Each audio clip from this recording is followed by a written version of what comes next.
Hi, everybody. It's David Leis here, your proud host of Leaders on the Frontier Live. We're delighted that you can all join us today on this November the 23rd, 2025, the year of our Lord, October 23, 2025. I don't know about you, but the fall is going by quickly, and I'm glad it's still October. And we anticipate Halloween, hope you've had a great Thanksgiving earlier this month. We have lots to be grateful for in this country. We have an incredible country, and that's the point of today. We want to talk about building our country, getting it moving again. We all have the dream that Canada is the most prosperous free nation in the world. So let us work on that and dare to ask the question, is Canada a place to do business? Is Canada a place to do investment? Because we know that's foundational to our quality of life for our families, our friends, our communities, and everybody. So that's the history of our country, is building a country where people can do business. They can make a living, and we can create a high quality of life. So a warm welcome to all of you. This is My Perspective Too says, hello, Dave, and everyone else. Well said. Thank you for joining us. And we love our audience. The comments are so many. This is one program I really enjoy, and I can learn from too. Wow, that makes my day. Because I'm the president of the Frontier Center for Public Policy, and we're nonpartisan. We're about trying to raise the level of insight and discussion on facts and evidence, but also on principle that we can, through working together through free markets and community, we can build a better country that serves and empowers Canadians. Well said. So as we look to this episode, we've got a dynamite panel that's going to join us shortly, and I'm really excited about introducing them in a moment. So in the meantime, right off the top, I want to thank everyone who's joining us from coast to coast to coast. And as people come on, I want to just highlight a few things. First of all, some comments from our audience, and we love them. We get thousands of comments every program. Good afternoon, everyone. Great to see you, David Prairie. Thanks so much for that. And you're one of our regulars, which is terrific. And we've got other comments from the audience we want to bring up here, Madam Producer. Wow, what a great podcast. Complex issues presented in a straightforward way for all to understand. The chill vibe you have here just makes me feel so, emphasis on so, Canadian. Respect. Wow, I'm not sure if I understand the name here, but thank you very much for that kind comment. And we've got other comments. There should be zero bank fees and 10% savings accounts. They literally use our money to make money. And I think this was in response to a conversation we released on an episode. We record this and it goes on TV and across all social media. Stop overpaying your bank. It's based on a conversation I had. If you haven't seen it, I certainly invite you to look at it with my friend Andrew Spence, who wrote a book called Are We Being Fleeced? And so that is another part of the puzzle in terms of how do we open up competition in all aspects of our economy, including the area of banking. So go figure. That's a very important conversation. J9 Grace says, excited for today's topic. Well, I'm excited that you're excited. And so tell us, why are you excited about why it matters if Canada prospers? Kenzie Kraken, good afternoon, everyone. And we are just delighted to see you. I get excited every Thursday. Okay, that's great. And love hearing from Catherine. I think that's Catherine Swift, so they know who's coming on board. So let's talk about, sorry, I can't, there's a lot of comments coming on here. Great channel. Always enjoy your show. Great topics with no fear of speaking the truth. Thank you. Well, again, that makes my day, because honestly, how do you deal with issues if you don't know the facts, if you don't have the truth? If people are lying, misleading, head fakes, playing political games, how is that going to serve anyone, least of all Canadians? I mean, we don't do that in our personal relationships. At least we're not supposed to. How do you think that works in our country? So we're trying to cut through all that noise and trying to bring truth to bear. I did want to share with you a quote. I shared with you last time a really great quote from John Diefenbaker, our 13th Prime Minister of Canada. This one says, for here in Canada, I want the marble to remain the marble, the granite to remain the granite, the oak to remain the oak, and out of these elements, I would build a nation great among the nations of the world. and that is from none other than one of my favorite prime ministers, Sir Wilfrid Laurier, the seventh prime minister of Canada from July 11, 1896 to October 6, 1911. So let's get on with the show as we remember our incredible history as a nation. And I want to introduce our panel, and they are Ron Koslowsky, and he is the past president of the Manitoba Manufacturers Association and exporters. He also was an executive with an incredible furniture manufacturer based in Canada called Palliser Furniture. He's done a lot of things, and he's a good guy and good friend. Welcome, Ron. Hi. And I also want to welcome Rob Anderson. Rob is the president of St. Boniface Pallet, and they manufacture an awful lot of pallets. If you don't know what a pallet is, look at anything being shipped around this country and beyond, and you'll notice it's on a wooden pallet. So welcome, Rob Anderson. Hello. And I also want to welcome Catherine Swift, and Catherine is the president of the Coalition of Concerned Manufacturers and Exporters. She's no longer with the Canadian Federation of Independent Business, but she is well known in that capacity. But a warm welcome to you, Catherine, and you are beaming in from the other side of the country, which is in Ontario. Welcome. I am indeed. Thank you, David. Happy to be here. Well, it's great to have you, Catherine, Ron, and Rob, because I tell you, this is interesting times. So the Chinese say, may you live in interesting times.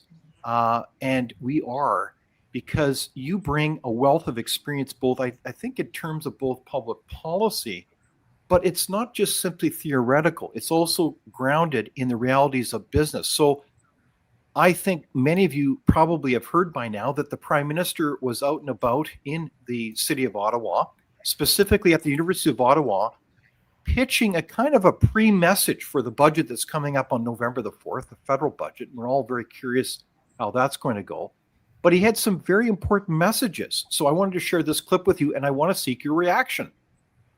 This is what the upcoming budget will be about: building, taking control, and winning.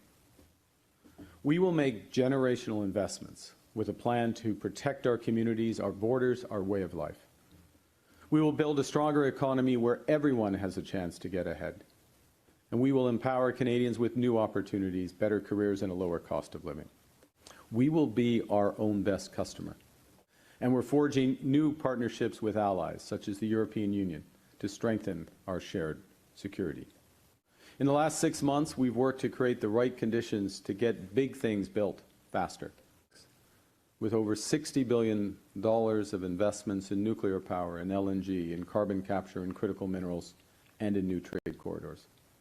And Budget 2025 will introduce our climate competitiveness strategy. With a focus on results over objectives, on investments over prohibition, we will build sustainably. So there you have it. There's some clips there. Madam Producer, thank you for those, courtesy of CPAC. And what we have here is a lot of key messages. So Catherine, do you want to lead off? Mm-hmm. What did you hear? And is this going to get our economy moving again? I don't think I heard anything much different than we've heard from Carney to date. He's always talking about how fast we're going to do things, but the only thing he's done very quickly so far is create more government departments, and we don't really need that. We know that Trudeau grew the government massively to great heights, record heights, in fact, over the last decade, and we frankly don't need any more government departments. I am interested in this notion, and he said this before, we'll be our own best customer. Actually, we won't. Anybody that studies economics, as I did back in the day, knows that we are a small economy, big geography, small number of people, relatively speaking, for our economy, and we have to export as a result.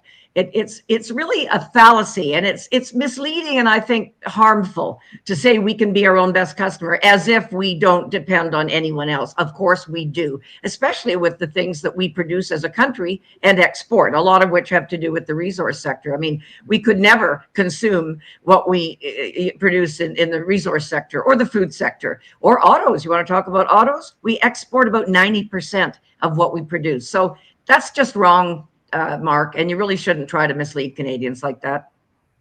All right, there you go from Catherine Swift. We've got to get down to the facts here, and there seems to be some fallacy making. Rob, what's your response? What are you hearing? Does this give you hope for our economy? I listened to the whole speech. I did sort of pick out the climate competitiveness strategy, as well as the economic imperative. And so, I went on to ChatGPT and asked Chat to tell me about economic imperative, and it seems to be circling around the same thing that the climate competitive strategy does. There is this backdrop of the need to do everything in a very sort of environmental way. And to me, that sounds like political spin, and it sounds like a whole bunch of time wasted. And so I have concerns like Catherine does that this is a lot of talk, and in terms of turning it into action, we'll see. All right, so we should be about action, action, action. Instead, you're underlining the point, Rob, that we're hearing some more political spin, including those words like sustainability and climate change and all the rest. Well, I can translate that, David. In my own words and the way that I think, what I heard him say was it's going to be cheaper and faster to build a factory in the U.S. than in Canada. That's what I interpreted the speech in my own language as. That's what I heard. Okay, and you're a business leader. Like, you are putting money on the line every day as you employ a lot of people. So those are very important signals that you're receiving there, Rob. Yeah, and also when you go back to the environmental component, it also, again, in the way I translate what's being said to me, take it out of political speak, what I heard was, without government subsidies, without grants, without loans, without promises, et cetera, none of these factories will get built. And so if we do see any factories built, it's likely going to be backstopped by the government, and those inevitably fail when the government steps out of the way and they have to go it alone. Okay, well said, Rob. It's interesting, from the audience, we keep getting a lot of comments and we really appreciate them. This My Perspective Too says, what does he really mean? I find more buzzwords than anything, no substance, though. That's kind of an important insight. But make sure you listen to the speech, make your own opinion up. Also, Sheridan Forbes said, I heard more inflation, more debt, and ultimately a smaller economy. And that's a very good point. We know that inflation doesn't come from the consumer or the producer. It comes from, what is it again? Oh, yeah, the government printing too much money. That's where inflation comes from. Going to PM, need infrastructure, need production to make any difference in Canada. Canada is only losing jobs, homes, and even lives. Okay, so there's a lot of great opinions here. So, Ron Koslowsky, what's your comment on the Prime Minister's speech? Well, you've heard some of my thought already expressed by others, but clearly everybody's on the same page in saying that what we need is not the words, the platitudes, the promises, or whatever. What we need is concrete actions, whether it's changing laws, whether it's getting rid of policies that clearly have demonstrated a negative impact on the Canadian economy, and so on. Climate, I picked that up as well. I mean, we have to ditch the idea of net zero as being our goal, because that is simply going to be an unbelievably negative for everybody in the country in the long term. And as Catherine said, the need for trade coming from manufacturing, and I've spoken to manufacturers recently. Yes, it's uncertain, but they absolutely need the trade. And to think that we're going to somehow manage to go it alone without the Americans, we'll trade with other countries or with ourselves. We can't even trade with ourselves, let alone reach out to countries across the ocean. We are always going to be dependent on the U.S. And I worry about what I would call the sudden awareness of Canadian nationalism, especially economic nationalism, which almost implies that we think we don't need the Americans anymore. And I can tell you, we need them as much as we always have, and we always will, based on size and geography. So, there's a lot of things to. I'd like to see a lot more action and a lot more concrete policy and law and investment strategies put forward. And I don't know why we've waited so long for a budget and a plan for what the government's up to. Ron, well summarized. Man, you hit a lot of points. We got no budget right now. We're expecting one on November the 4th, so stay tuned. But I also take your point that you underlined that we don't even have free trade yet in this country. I know there's been some good provincial agreements, but man, we haven't met the, what was it again? Oh, yeah, the July 1st deadline that was struck months ago to have free trade in this country. That's worth at least 4, 5, 6 points on the GDP. That's a lot of money, thousands of dollars in everybody's pockets. So we're kind of like our own worst enemy. And it's interesting, Catherine Swift, you have introduced a campaign on this very point that there seems to be a lot of elbows up and kind of pointing to Orange Man bad, Donald Trump, the president of the United States. And yeah, he's got challenges that we face with him. There's absolutely no question about that. But can you tell us about the campaign that you're undertaking at your organization there on that message? Yeah, well, the message we've actually put up a bunch of billboards, not us personally, but we've purchased a bunch of billboards, and that's the message. There's one of them right there. There's one of them right there. Ottawa is more detrimental to Canadians than Washington, D.C. We're frankly fed up from hearing from politicians, and it's not just Carney, it's some of the provincial premiers as well, that Orange Man bad, we have to fight. The elbows up thing I thought was juvenile in the extreme, and it died pretty quickly. That was clearly an election stunt that went away immediately after the election. So I think a lot of people should feel duped by that whole campaign that happened in the last election. But anyway, we just feel we have to emphasize the point. For the last 10 years, we have created our own problems. Shocks happen around the world. There's no question. I have people to say, well, Canada was hit with this global shock and that global shock. I said, yeah, we were. So was everybody else. But look at how we're doing relative to everybody else. We're doing way worse than other developed countries that we normally do better than. And the reason being, and some of my fellow panelists have alluded to it, we have squelched some of our most valuable industries, obviously oil and gas, mining in general. Agriculture is getting creamed right now by Chinese tariffs, as we know. And we have all these issues that are key issues. Our top 10, none of them have been acted upon. If I talk about the top 10 economic issues. So I just find it exasperating. We get more and more talk. We see other countries doing deals with the U.S. It's not that they're not possible. And yet Carney goes down to the U.S., as does our so-called negotiating team with Dominic LeBlanc and so on. And they come back empty-handed. So clearly deals are possible. Other countries seem to be achieving them. And I've heard through the grapevine that our team doesn't seem to be all that serious in their negotiation. We talk to people in the U.S. all the time as well. And our team doesn't seem to be seriously seeking a deal. They go down and they put on the table demands that they know are ridiculous, that they know are going to be refused because they're so out there. And there's been a lot of indications they miss meetings. There's been a lot of disrespect from our Canadian negotiating team to their U.S. counterparts. No kidding. Oh, yes. No, I've heard many a story. If you hear one or two things, you say, oh, it's probably just gossip. But no, I've heard too many credible sources tell me very, very similar things. So I have questioned seriously whether or not Carney really wants a deal, whether he wants another election because he thinks he'll get a majority government. He clearly wants a majority government badly. That's been made quite evident. And that worries me greatly, frankly, because what we've seen from him so far is not encouraging. It's not that faster than the speed of light kind of, he's doing all these promises when he was first, we're going to do all this. We're going to do big things really, really fast. And of course, none of that's happened. Even the major projects he's already announced, they're already underway. Some are almost done. And I can sort of sympathize. He can look at them maybe in a year and say, look, all those projects are done now. But a lot of them are almost today.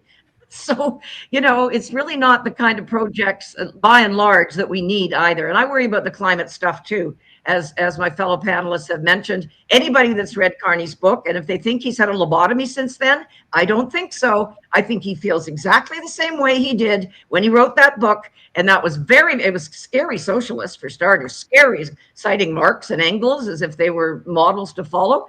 And the talk about the environment things. And I worry when he says big projects, he means things like an electricity corridor across Canada, fueled by so-called renewable energy. And by the way, it's not really all that renewable. That's a misnomer. But things like wind and solar. And that will lead to blackouts and brownouts, freezing in the dark for many parts of this cold country, as well as much, much higher electricity prices. And our businesses are already suffering and crumbling under high electricity prices. Manufacturing companies in particular use a lot of electricity. We talk about AI. We want new data centers, AI centers. They use whacking piles of electricity. We will not be competitive if we try to have this electricity corridor business fueled only by wind and solar, which, as we know, are highly unreliable and very, very expensive. Wow. Okay, so Catherine has downloaded a lot of concerns here, massive red flags from people not showing up on the Canadian side for negotiations. If that's true, that's very concerning. We should be making a deal. The last time I checked, I think we're the only two nations that really have not sealed the deal on the trade file, namely China and Canada. Is that correct, Catherine? Yeah, I think so. Clarify that. I mean, there may be major countries, yes, major countries. I think there's undoubtedly other smaller, but certainly in terms of major countries. And we slip between 1 and 2 being the largest or second largest trading partner of the U.S. because Mexico's eaten a lot of our lunch over the last 20 years or so. And again, because we have not kept a competitive economy in so many different ways, notably for the last 10 years. And I think Carney wants to keep Orange Mad Bad in the crosshairs for the next election, which, like I say, rumors are he would like quite soon in an attempt to get a majority government. Because that's what won the last election for him, wasn't it? I mean, it was all that elbows up malarkey. And the interesting thing is too, though, Canadian public opinion polls show people are a lot of them still don't like Trump, but they're moving off that now. They're realizing their standard of living is still declining. Their inflation, we just got inflation data up better than worse than everybody forecast.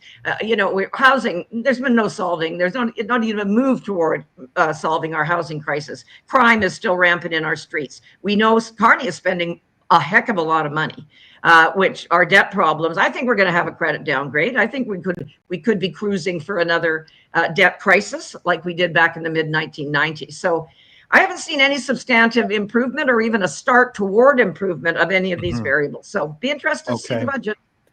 Well, it will be very interesting. So I want to turn to then Rob and Ron, because if we turn to, again, the business side here, and Catherine gave a brilliant summation there on a lot of issues. How does this all appear to you? And I mean this sincerely. Is Canada a place to do business?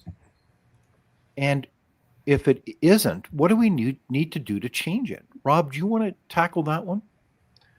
Yeah, I mean, I think I've felt this way for a while, and this where we're at now, my thoughts aren't becoming more positive. It's a challenging environment to decide to invest millions or billions of dollars to put up a facility and hire hundreds or thousands of people to build products that, as was said by the other people here, that Canada just simply doesn't have enough of a population to absorb. So, our products need to go to other places. And the idea that they can be put onto a ship and sent to the other side of the planet and do that in a competitive fashion, it's a fallacy. It won't work. So I mean, it's the U.S. or bust, and so we have to find a way to work with them. And I'm concerned that as Catherine's pointed out, that the government currently isn't taking this seriously.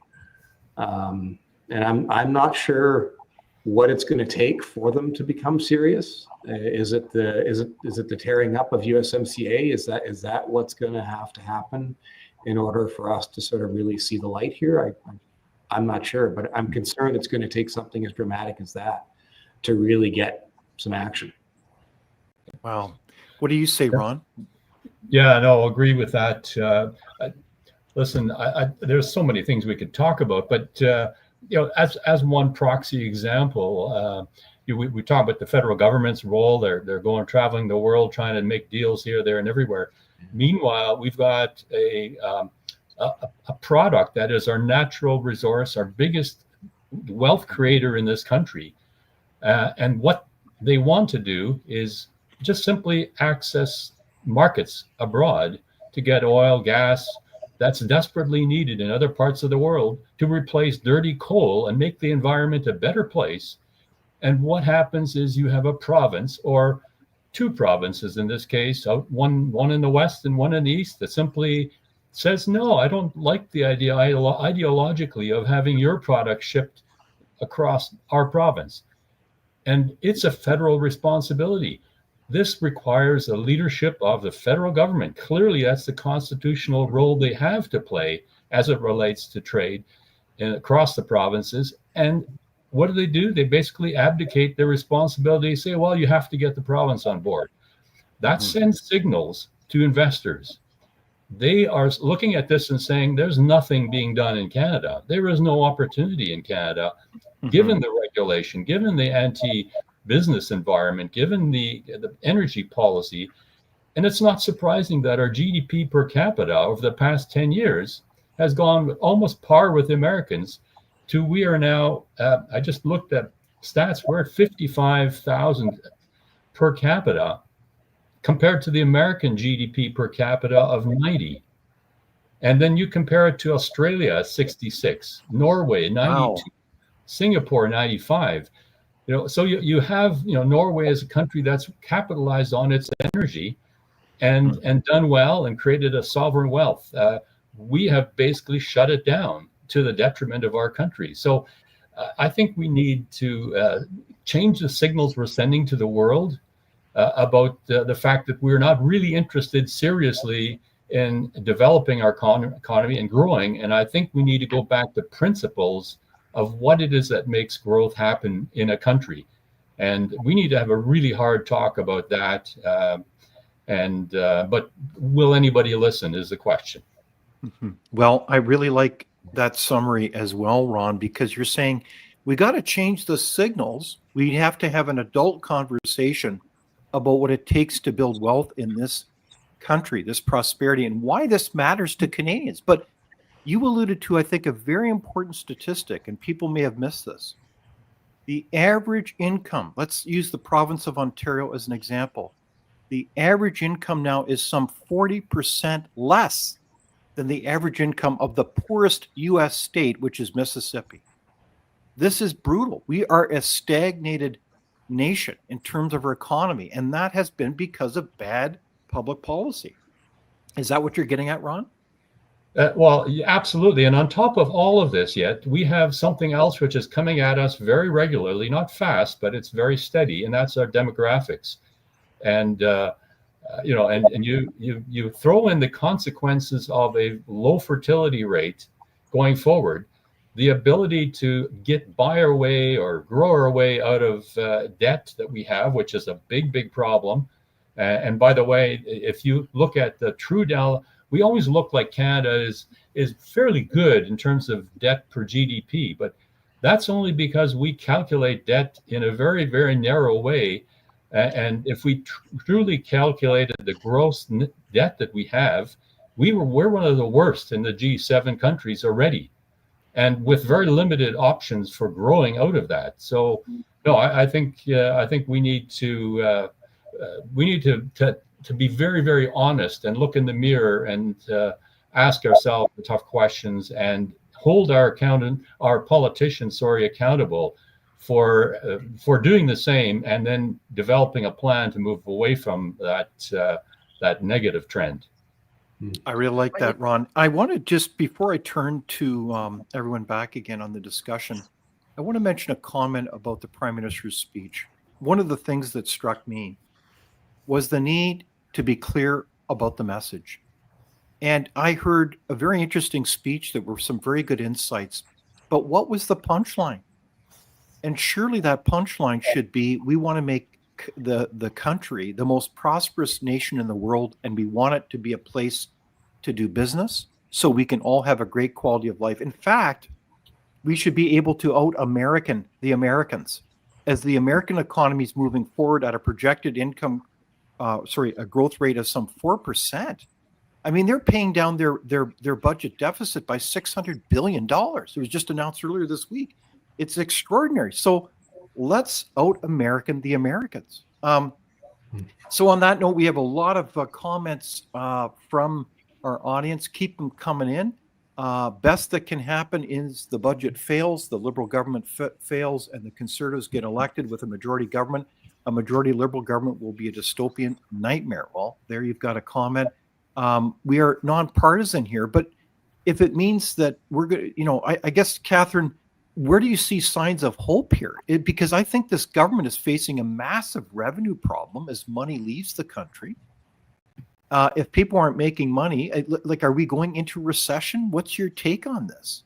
Well, a lot of economists think that we're already in recession because we have artificially inflated our GDP by bringing tons of people into the country, and naturally they have to consume things. They have to eat food, they have to buy clothes, or whatever it happens to be. So that inflates our GDP growth, but it's not a GDP per capita increase. In fact, it's a GDP per capita decline. So it's a phony baloney sense, because the government will say, "Oh, the economy grew." Like, I think, what was the last data? 0.7%. I mean, it was still shabby, but it was more than zero. Whereas if you took the immigration impact out of it, it would be very negative. So in other words, yeah, effectively we are already in recession. And the investment data they're interesting for all kinds of reasons. We know investment is fleeing Canada. And it's doing it for a lot of reasons, but it's fleeing the country. Investment is fleeing. Yes, foreign and domestic. Well, it's not just foreign investors who aren't coming here anymore. It's our own people who are saying, "I'm not investing in my own country because I don't see, I don't see the returns being there. I don't see it being valuable. We can't get big projects done. We get very slow approvals." And what's interesting too is you look at pension plans and our CPPs and our, various pension plans. Mind you, most of them are public sector, which is another whole can of worms. But they're being invested outside of Canada too. And frankly, I don't think they're wrong, because their number one job should be to get the best rate of return they can. And they're not getting that in Canada. Remember when we saw Carney's investments? His investments are 95% out of the country. Our so-called leader doesn't have confidence in Canada. What does that tell you? It's abysmal. But you asked me for hope, and yes, one always lives in hope, because what choice do we have? We don't want to slit our wrists. So I see hope because of the potential we have in our resource sector.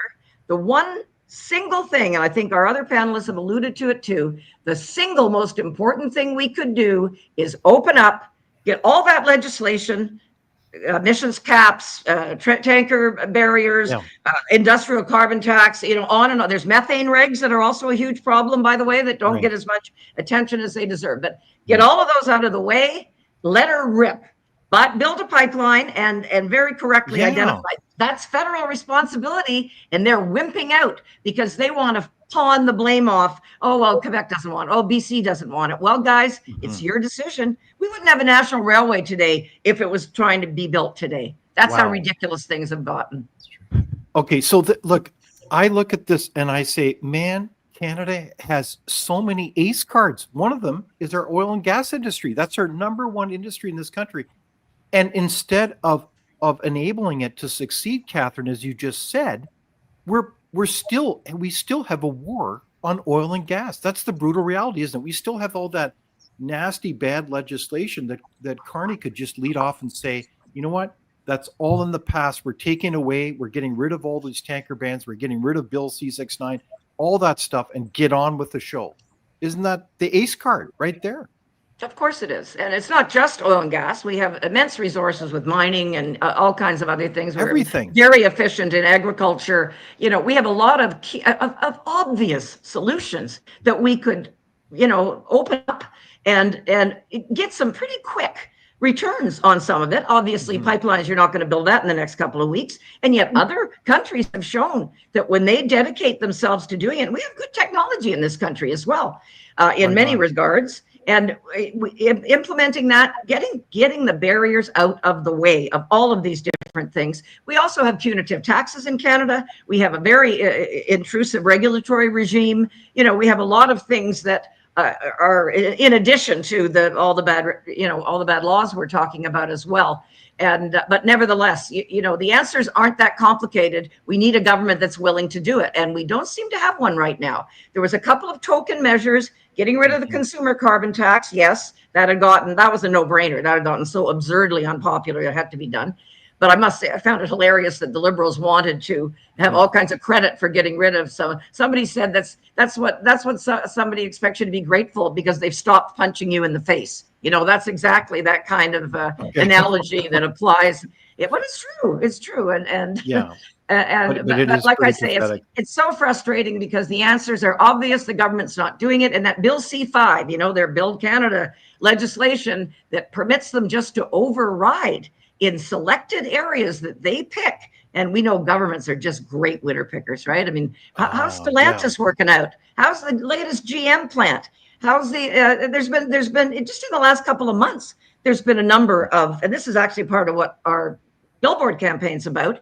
You know, our governments are pointing to the US and saying it's their fault. And yet they have weakened our economy to the point we could be much more competitive than we are. They have made us vulnerable by their bad policies, and they could fix them tomorrow if they wanted to. They could improve our tax climate tomorrow, our regulatory climate. They could do a lot fast to improve things, and they're not doing it. Okay, let's fix it. So speaking of solutions, Madam Producer, I want to bring up the 12 policy ideas to turn Canada around. And I want to highlight these, and I want to turn to Rob Anderson in a moment because I'm curious what solutions you think we need to pursue as a business leader here. We have the basics: open and free internal markets, restore energy and industrial freedom, just like Catherine was alluding to, comprehensive fiscal and tax reform. Let's balance those budgets. Industrial competition, productivity, and growth agenda. Like that's competition in the banking sector, right? Get those banking fees down. Restore constitutional balance, right? Ron, you talked about keeping the federal government in its lane. Rationalize the civil service. I mean, they talked a little bit about Canada Post. We need to get our spending under control and get the civil service back on track. 7, modernize federal assets and Crown. Man, we've got a lot of Crown corporations. We know they're underperforming. Privatize them, like the Port of Vancouver. 8, strengthen and defend sovereignty. Let's get on with our NATO commitments. Restore national identity. We know all about that. Let's learn how to be citizens again under one flag. Reform the Canada Health Act. Give people choice, so not waiting lists where they can die. Law, order, and drug policy. 12, communications and media reform. Stop the subsidies and get rid of the CBC. I think that's kind of a pretty ambitious summary. How is that, Rob Anderson? What do you think of that list? Well, I guess there's 2 things that I'm going to focus on. One's outside the list. I mean, you asked about hope earlier, and I think it does tie into this. And you know, if I have any hope for where we're going, a lot of it, frankly, I'm putting on Danielle Smith. I think that she's in a position to really ruffle some feathers, and I think maybe that if she keeps pushing the way she is, that hopefully she can get some people to sort of step aside, get out of the way, and some things can happen. As far as the list, well, just to clarify that, Rob, if I could, Danielle Smith, tell us more. Why does she give you hope? What are you trying to thread there? I look at the separatist movement in Quebec many years ago, and how close that came, and sort of how much Canada decided that it was worth keeping Quebec, and all the concessions that have been made since then. And so I think that Alberta is similarly in a position now where if they were to pursue the same tactics, that there's a number of things that the federal government would be essentially forced to concede and make changes upon to keep Alberta happy and keep them in confederation. So I'm kind of thinking that Danielle is in a position where she can really push pretty hard. And I don't know that the feds are going to be able to do much other than say yes. So Alberta has a lot of power among other provinces, Saskatchewan. They could make a big difference, you're saying? They could. They definitely could.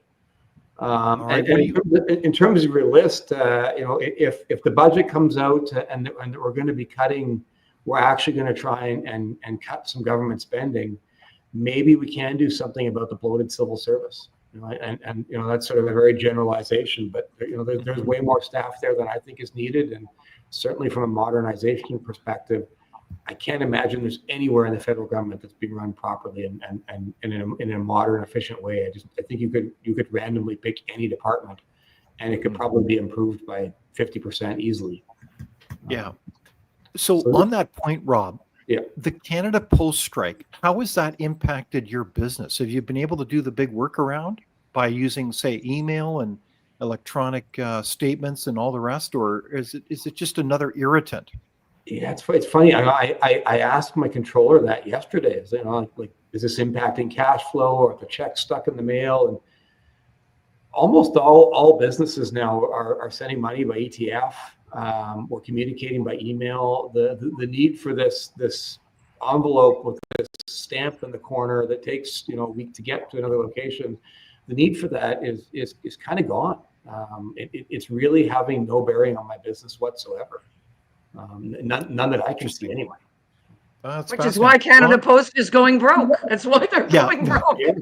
It's putting itself out of business as people find solutions to the irritation, when in fact they should be out front so that people say, wow, I want to just, it's convenient to use the letter, the mail carrier, and within 3 days I get my mail, something like that.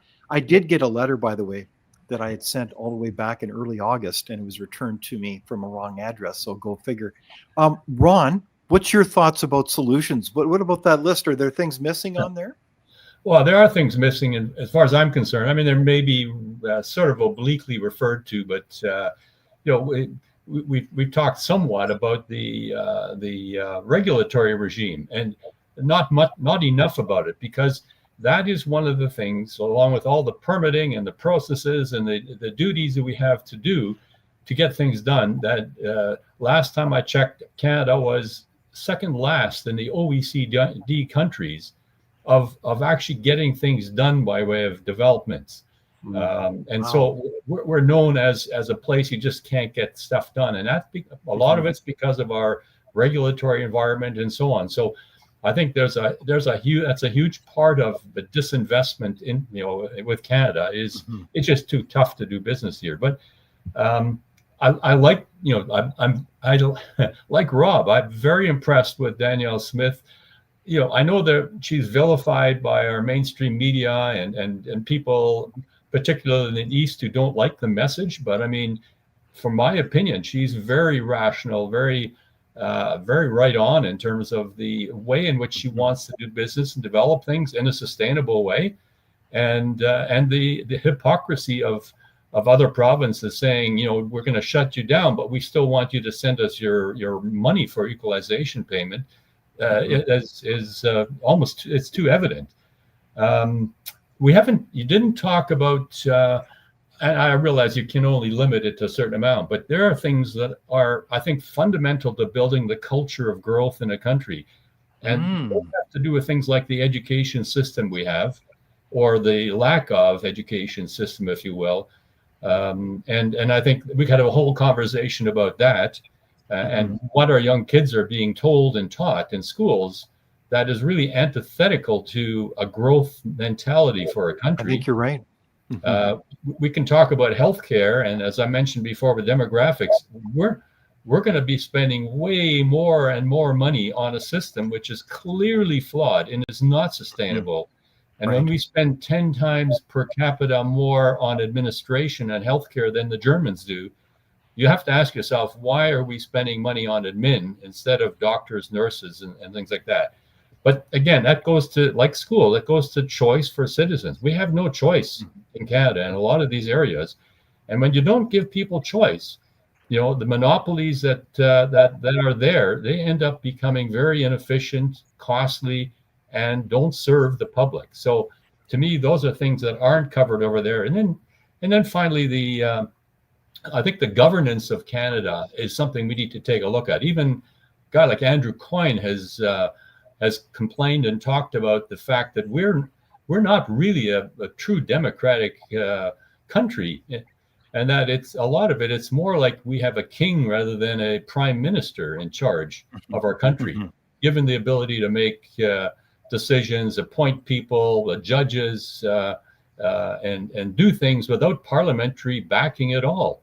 And then, of course, we've got the system where the Western Canada in particular is largely shut out of the government, generally speaking, and even in the Senate, the way that the Senate seats are allocated doesn't reflect population, but yet it maintains that old established order And I don't think a lot of times people in Ontario and Quebec have a clue about what Western Canada is all about. So there's my Western Canada grievance coming out over here. But all that to say is, I think the government, there's a rethink of our government, how we do things, and of course the size and whether a government has to be involved in everything from messing with healthcare and resources, which is clearly a provincial issue, other than where it crosses the borders. And beyond that, why do we have to get into dental plans and food programs and so on from a federal government? It's an overreach, and every person you hire in the federal government is going to equal more and more rules, red tape, enforcement, etc., further strangling our economy. So I think that limited government thing that we always talked about is it's gone the opposite direction. So now you asked for a positive. Let me just give you one positive. I actually heard the government speak of, or the CBC, somebody at CBC talking about, we maybe need to be a little more reflective of the views of Western Canada and have some more diversity in the opinions and the thoughts that we portray. Wow. Talk about Terrific. a wake-up call. I'm excited about that. You're sure it was CBC, eh? I'm sure. It could be just words again, but that was CBC, yes. Well, That's speaking great. speaking as an Eastern Canadian, one thing I have done very deliberately, because my background's economics, so I look at the economic data across the country and around the world for that matter, and so on. And I keep emphasizing whenever I get a chance how dependent the rest of the country is on Alberta and Saskatchewan. And it's not just equalization payments. That's an obvious, an obvious example. It's so many. We have a lot of members in Ontario in my organization. A lot of them are manufacturers. They, a very, very large group of them have business in Alberta. They're making pipelines. They're making equipment that they use in the oil patch. You know what I mean? There's tons of examples I could give you. And when people say, oh, gee, the federal government just did something mean to Alberta. Oh, too bad for Alberta. No, actually too bad for the whole country, because that holds all of us down by ruining the golden goose. It is literally the golden goose of our country. And it's a disgrace that the reason is they don't vote Liberal. That's why. That is why they have been screwed by Liberal governments for decades. Wow. There you have it. I think you're onto something. Is we've got to really think outside the box here and get our country moving again. It's interesting, Ron, your reference to dental plans is fascinating. It came out yesterday in the news about dental plans. Some 70,000 parties were let onto the dental plan by mistake. And so that doesn't make sense. We also have a fascinating issue related to immigration that came up in the news. And that has to do that we don't know how many illegal immigrants are in our country. And it's fascinating. We know that there's some 500,000 plus persons that have overstayed their visas. There has been speculation that on the illegal immigration side, there's another 500,000 people. So we've got a grand total of well over 1 million people that shouldn't be in this country. And many of them are accessing our healthcare system and all these myriad of other services. That doesn't help us either, does it? When it comes to the pathway forward, Catherine? Well, no, and I think that's the immigration is another question. That one and law reform. By the way, law reform, I actually did hear something positive. They're looking at sort of the catch and release program, and I think they finally realized there's enough people getting very upset with that. But on immigration, we used to bring in 300,000 a year, something like that, maybe a little more, and it was usually mostly based on skills that we needed here. It was a gradual introduction of people to Canada. They were expected to basically form part of the Canadian culture fabric, and multiculturalism aside, which is, I think, now more and more seen as being more division than bringing us together. That's not our national identity. But the point is, we've now moved to millions of people a year, not the skill requirements at all, and the culture. And I'm sorry, but this may sound a little harsh, but it's like a company. You're running a company. You can't have people that are completely different ideas on how things should operate. you have to have some commonly held values, beliefs, system of thinking, and you integrate people in a way that allows them to become Canadian, as opposed to bringing in so many people from different communities that end up creating their own social ghettos, if you will. And along with that, you've seen the increase in crime and so on. That is not all related to immigration, but we've lost control of a number of these levers, and immigration is certainly one of those that has to be changed. Okay, There was one analysis that showed that 8,000 people with criminal records were brought into the country. The immigration department bureaucrats themselves said, do not let these people in the country. And they were overruled by the ministers, by the Liberals. They were overruled. No, bring those criminals into the country. I mean, come on. Some of this is just madness. Wait a sec. Hold a sec. Our panel is focused on business. We should be just talking about economic business issues. Why are we talking about culture? Does crime matter?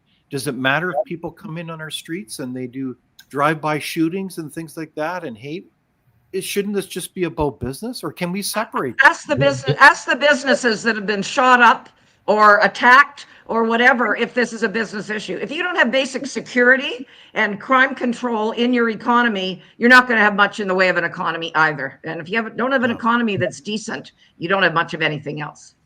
Okay, so culture matters, and cohesion and unity matters.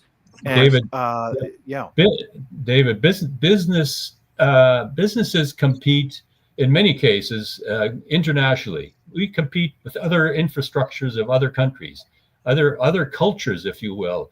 And so your healthcare, your education, that all goes into developing the skills you need, maintaining cost structures that's affordable and allows you to be competitive, and providing the environment where investors are interested in investing in you. I mean, all of this is all related to investment in Canada and to our growth as an economy, or not. Okay, look at how random economies, look at how some of the economies around the world in third world countries operate. They're dangerous. They don't have logic. They don't have a proper economy. They don't have businesses. So yes, these are all very relevant business issues. Okay, Rob, what do you think? Does crime matter? Does it matter what we teach in terms of culture in our schools? Of course. I mean, the caliber of employee that you're hiring and how competent and capable they're going to be as you bring new entrants into your factories. I mean, something as benign as how the owner of the business feels about the city they live in. Do they see the city that they're living in as being one that's going in generally a good direction and is improving and getting better? Or are they living in a city that feels like it's going in a negative direction and things aren't going the way that you would expect them to? Are you going to want to improve and modernize and renovate a home that you're living in if it's in a neighborhood that's on the downswing? Probably not. Not a good investment. Same thing happens in a business. Am I going to expand my factory or not? Well, what's the neighborhood look like? Which direction is the neighborhood going? And if the neighborhood's going poorly, I'm not going to be investing more in my home there. I'll be looking at putting a home somewhere else where the neighborhood is improving. So yeah, okay. Of course, it's all tied together.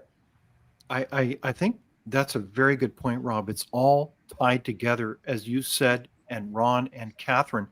It's interesting. I do kind of a travel circuit around the country and beyond, and I've noticed a change in the last 20, 30 years.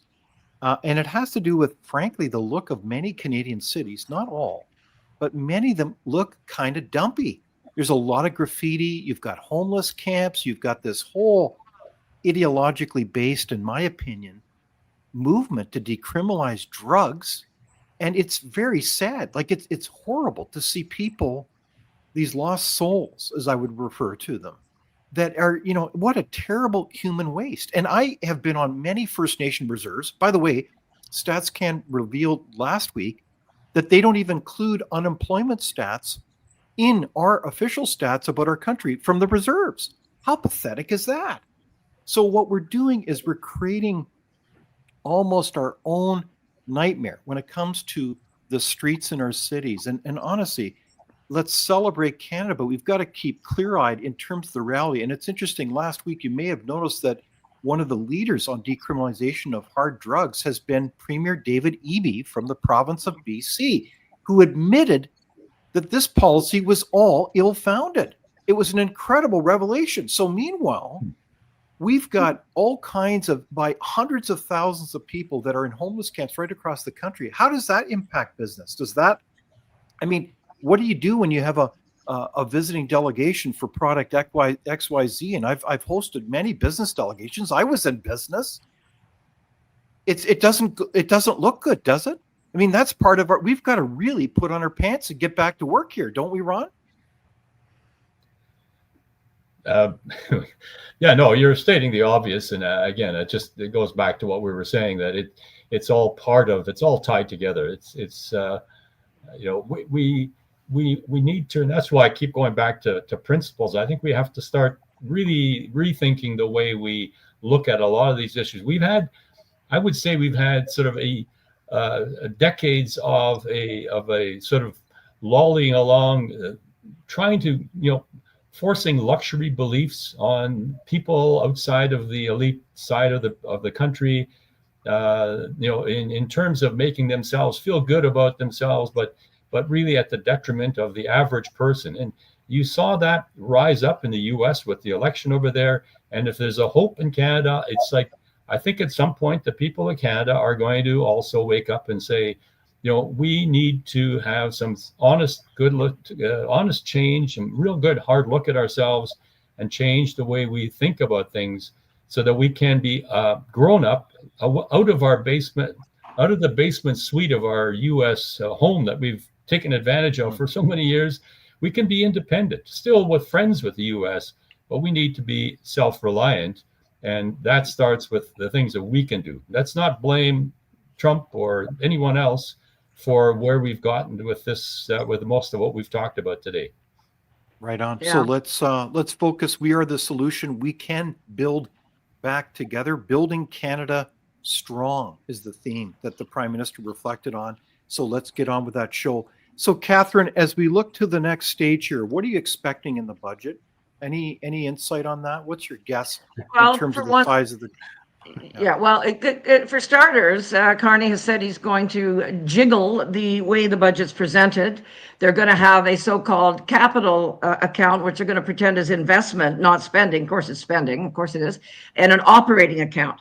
And I heard some, and again, there's been all these promises made. It's hard to keep track, but he was talking about balancing the budget within 3 years. I suspect he's talking about this so-called operating budget, which, and the thing is, there's no rigid definition of what qualifies as operating versus what qualifies as investment.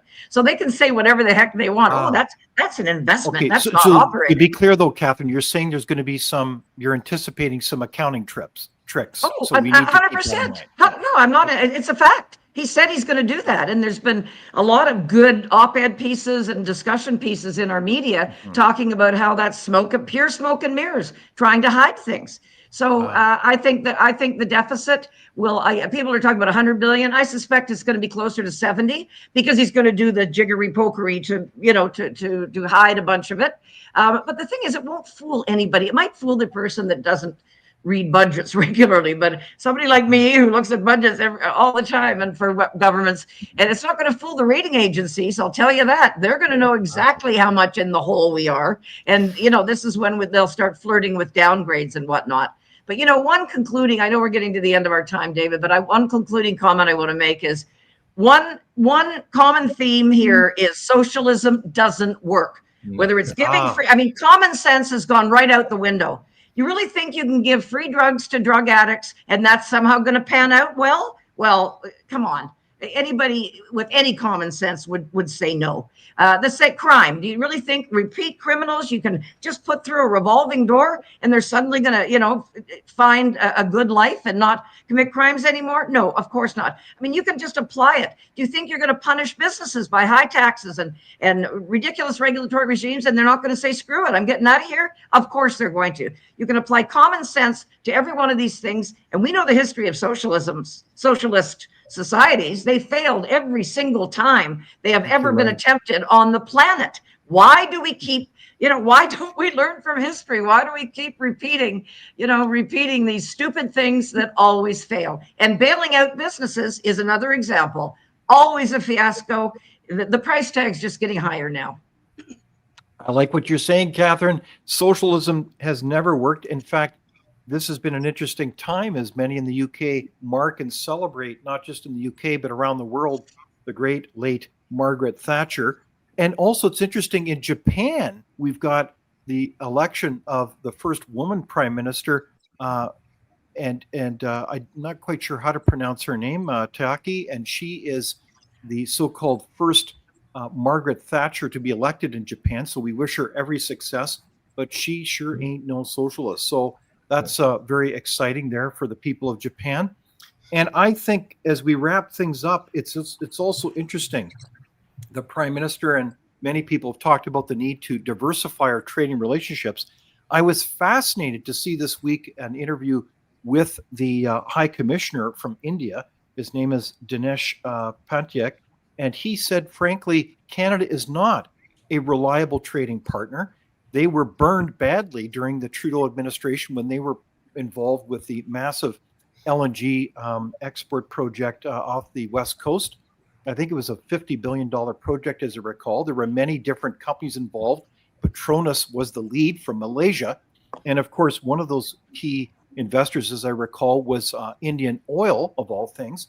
So people don't have short memories.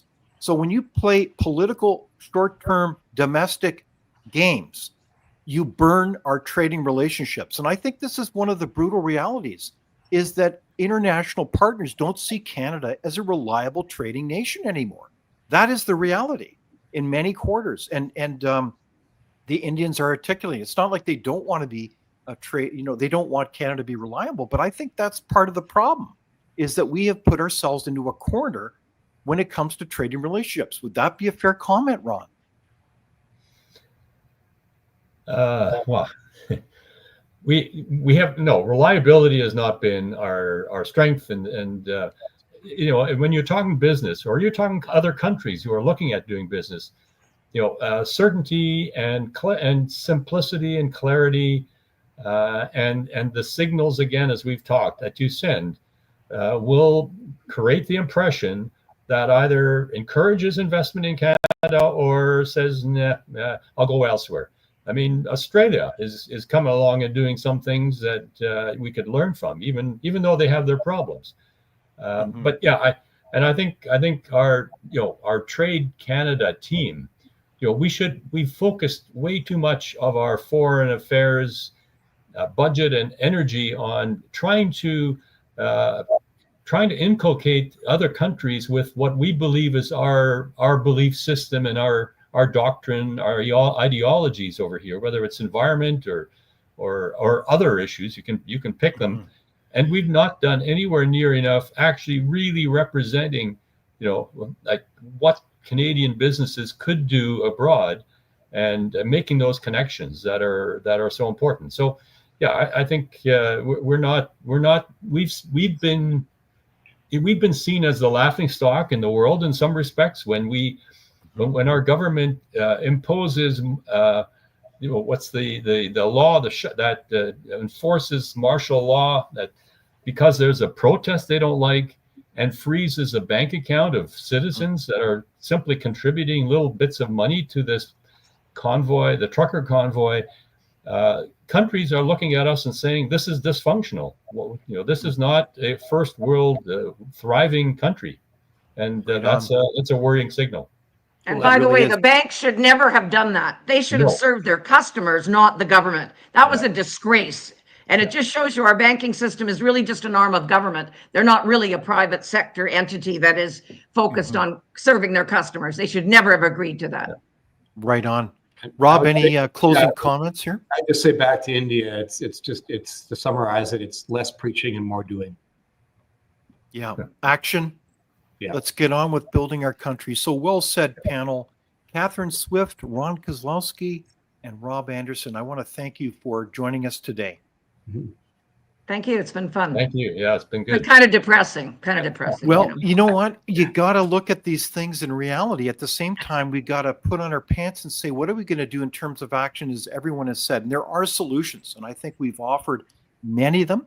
Let's get engaged. And I love the way our audience has been engaged today. We've gotten a lot of comments today. So thank you, everyone, for your audience participation. Kenzie Kraken says, thank you, David and panel. So thank you, everyone. We are so grateful for your participation. So please join us next week, same time, same place, on Leaders on the Frontier Live. And be sure to look at our website at Frontier. We welcome your comments and feedback, and have a terrific week. Thank you for watching Leaders on the Frontier. We're a nonpartisan think tank. We explore ideas, policy, and practical solutions that can make a difference in the lives of Canadians. We do not accept any government funding. We work for you. Thank you for supporting Frontier. Visit fcpp.org to give. While you're there, be sure to check out our latest articles and research. Without open discussion and debate, you're not thinking, nor are you free. Comment below. We'd love for you to join the conversation.